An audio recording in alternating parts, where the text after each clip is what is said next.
We're focusing on a part of New York, Long Island, and its sound. It's also part of Connecticut, but we don't really think about that.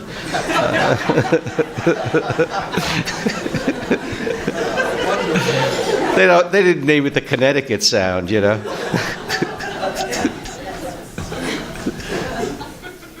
Could have been.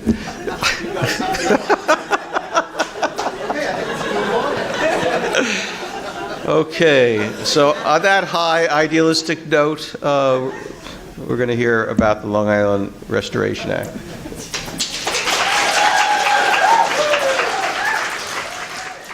Good morning, everyone. Thanks for making your effort to come here today. My name is Michelle Liu, and I will be presenting you HR 1674, the Long Island Sound Restoration and Stewardship Act on behalf of my workshop team. I would like to first thank my workshop team for all the efforts they have made in this summer, especially our managers Emily and Jackson, as well as our professor Epson for all his valuable feedbacks. Before we move forward, I would like to introduce you a quote from Mark Tedesco, the Director of Environmental Protection Agency and the Long Island Sound Office. The vision is to sustain a healthy Long Island Sound for our way of life and economy in the face of climate change and continued population growth and development. This is a pretty good summary of the theme of what we have been discussed in this summer. So to give you a brief overview of what I'm going to discuss today, I will first introduce you the importance of Long Island Sound and the legislative history. Next, I will talk about environmental problems and solutions. Finally, I will introduce you the controversies and challenges, as well as how we measure the success of the solutions. The Long Island Sound is important because it is an estuary where the sea waters mixes with the fresh waters. The unique ecosystem supports the loss of endangered and threatened species.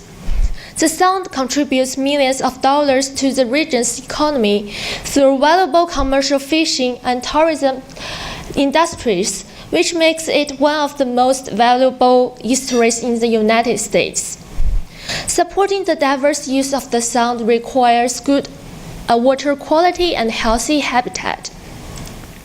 So it has been a challenge because human activities have affected the Sound for decades. In 1972, the Clean Water Act has addressed the concerns that about the health of the nation's waterways. In the early 1990s, the Conservation Management Plan established for the best use to improve the Long Island Sound. In 2015, Conservation Management Plan was revised to continue the improvement. And in 2017, the HR 1674 is proposed. The legislative purposes are to research environmental impacts, to develop strategies to educate the public, and to reauthorize the funding. The Act aims to solve environmental problems. One of the biggest problems is water quality. Nitrogen pollution is one of the primary problems because it causes algal blooms which decompose and reduce the oxygen level, also known as hypoxia. For example, the brown tide bloom in the Long Island Sound was caused by the nitrogen pollution. Looking at Long Island Sound as a whole, roughly 48% of nitrogen pollution can be attributed to sewer and septic sources. For example, wastewater treatment plants and combined sewer overflows discharge nitrogen pollution into the waterways. In addition, non-point sources such as fertilizer runoff are difficult to control because they cannot be attributed to specific source. Another environmental problem is habitat degradation. 4 million people live along the coast, and the number is still increasing. As the population grows, development is needed to support the population. On the left of the picture, on the left is a picture of Stamford, Connecticut, which is where we visited yesterday on our field trip. You can see that the areas along the coast is developed. The picture on the right shows the percent of impervious surface cover, which is an indicator of the development. Red areas have highest percent of impervious surface covers and development, like where New York City is. These areas reduce habitat connectivity and quality, which have negative impact on the ecosystem of the Long Island Sound. Improving water quality and restoring habitat are two primary ways to solve the environmental problems. One specific example is wastewater treatment updates. New York City has spent over $1 billion to update the facilities. Additional methods are green infrastructure projects such as creating rain gardens, which will help filter out the pollution.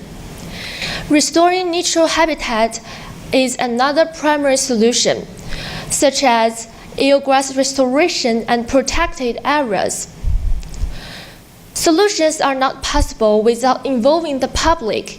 Promoting education and awareness is a very important part in the bill. Programs such as student scientist fish monitoring and wildlife guards will provide opportunities for community to get involved. You can see that solutions range from large-scale infrastructure update to small-scale individual actions. The Long Island Sound watershed includes 6 states and spans from New York City to Canada.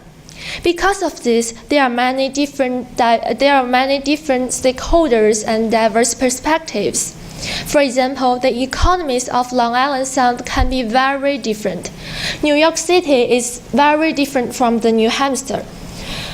Another challenge is to balance conservation and development. In the long run, conservation will definitely benefit development, but it may have some economic cost in the short run. Another challenge is to adapt to climate change. Moving forward, cities will need to address solutions to plan for the changing future. Research and monitoring is one way to address the challenges. The Long Island Sound study tracks and reports environmental indicators to characterize the conditions. And since the first conservation management plan, lots of improvements has been made in 20 years.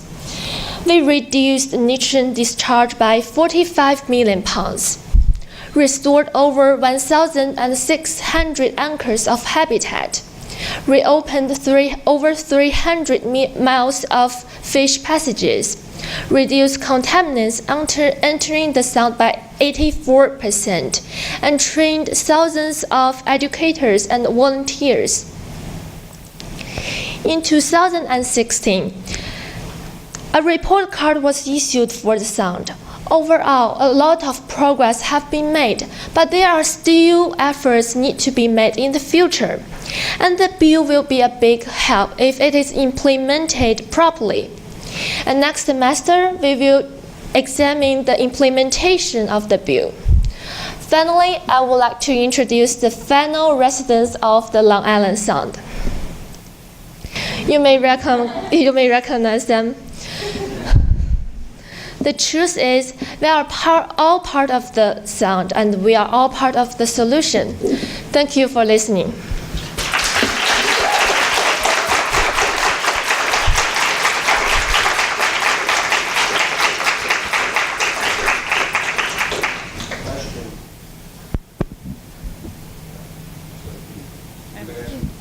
Hi. So you talked about the bill and how it reauthorizes funding, and then you're also doing research within the Sound in order to create solutions. I wanted to know, is there anything in the bill that talks about parsing that out for each state, since they have a better idea of what their impervious surfaces are and what kind of conservation management they're doing in their own state? Maybe the bill is not talk about a lot about impervious surface cover, but it may have some.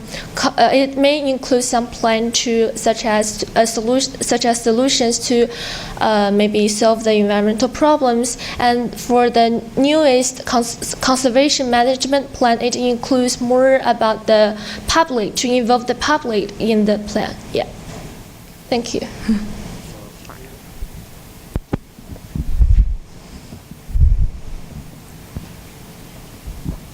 I love that presentation, and I particularly like the graphic of the report card for the Long Island Sound. And I'm wondering if that's a report that happens regularly, so you can compare the progress to presumably, you know, it uses the same standards throughout, whether that's done at a regular interval.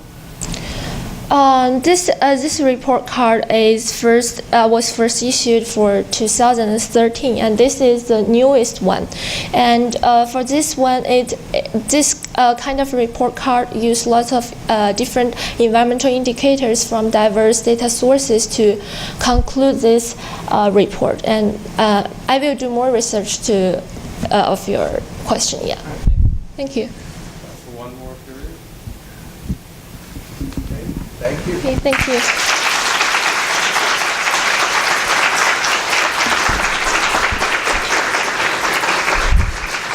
Well, first, let's applaud all the briefers once again for an excellent presentation.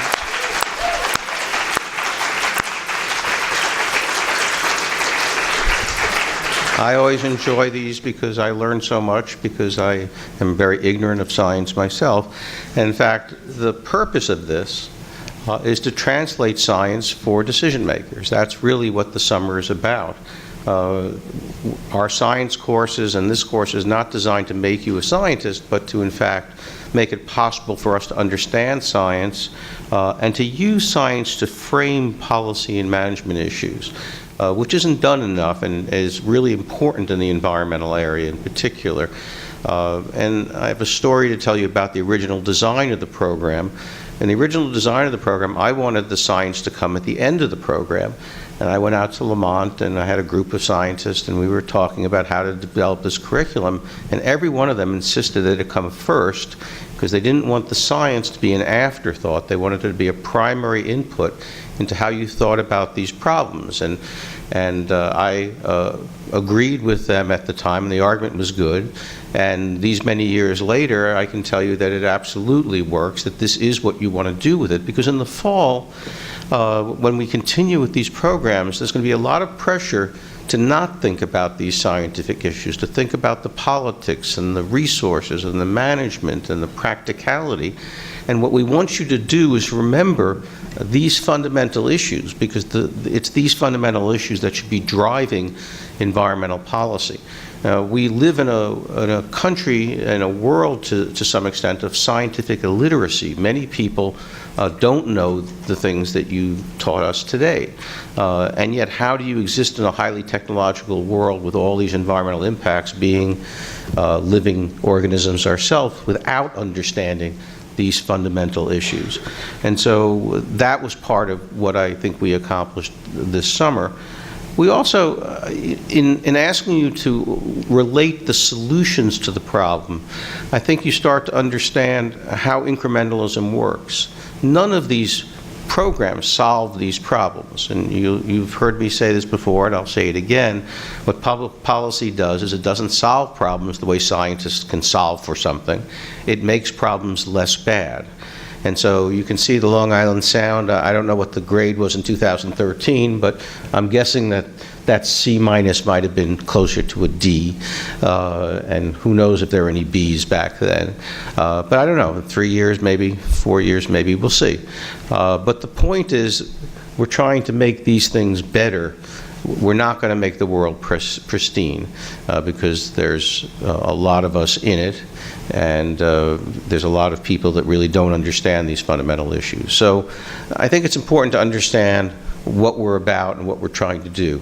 Now, this semester, this summer semester is culminating, and its focus has been on science, and you've been working together, and the strongest part of our cohort program is in the summer. In the fall and the spring, you do have a bunch of courses with each other, but they're not 7-week courses. They're the normal 14-week courses, so it's a little more relaxed, or at least you'll feel it's more relaxed. And you actually have something that you haven't experienced this summer. It's called an elective. You get to choose a course. Now, most students in graduate school get to choose most of their courses, but we don't allow that here. In the spring, you get 2 electives. Now, you also have the opportunity, if you have background in economics and statistics, to take tests to test out of some of the core curriculum, and then take more advanced courses if that's what you choose to do. But this course, the workshop course, is the place every semester where we integrate, where we try to apply everything we're learning to solve problems. And in this case, I'll call them solving problems, but you understand that we actually never solve anything. We just make them less bad. But that's our goal, is to try to bring knowledge together to do the best we can. So I want to congratulate you on really 5 stunning presentations. I'm looking forward to reading these reports. Believe it or not, I like to read them all, and I'm looking forward to seeing them. And what's important is really how well communicated this material was. Every one of these briefings was excellent, and you summarized, I know, an enormous amount of information in a short period of time. So let's give the entire class a round of applause.